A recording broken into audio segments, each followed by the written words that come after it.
I want to share the most beautiful equation in math with you, okay? I'm ready. So actually, this is literally, if you search Google, the most beautiful equation in math, you will find it. So this thing, I might need to use a little bit of the board. I'll just write this pi. We already know what pi is, right? There's another number in math, which is called I.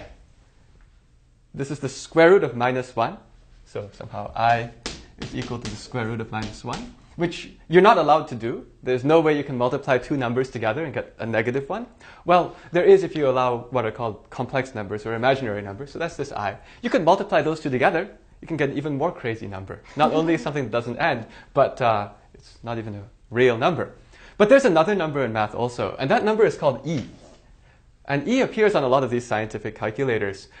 E is another number which is just like pi in the sense that it's transcendental. It doesn't stop anywhere. And also there isn't a very nice way to express what it is. So this one goes by 2.71828 and so on. Actually, this number is also quite impressive. It's 1828, 1828, 45, 90, 45. And more digits beyond there, okay? So a bunch of nice numbers. But this E actually comes also somewhere else in mathematics. Even though I told you this doesn't have any nice repeating decimal or even terminating decimal, with E, you can get E by saying, suppose I have a box of chocolates with 100 chocolates, and I drop them all on the ground, and I tried to put them all back in. This is like these nice chocolates where everything's different, right? Yeah. You can ask, like, what's the probability that every chocolate went back in the wrong spot? And that probability becomes very close to 1 over E. That's this, and the more chocolates you have, the closer it is to this. Anyway, 3 crazy numbers.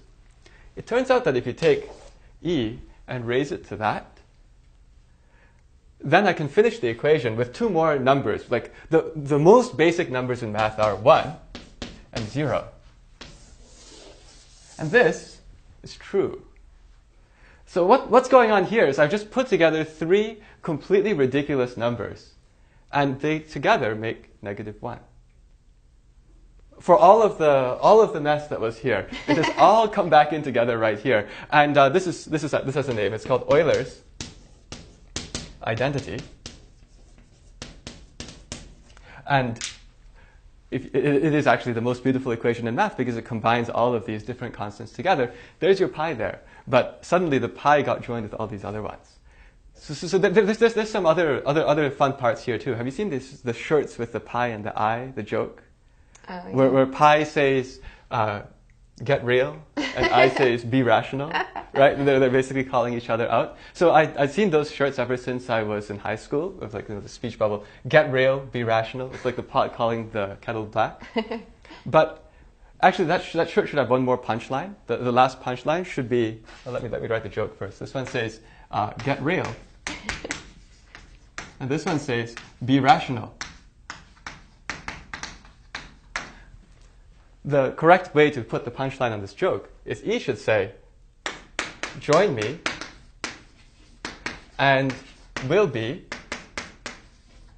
1. So of course that's -1 right there.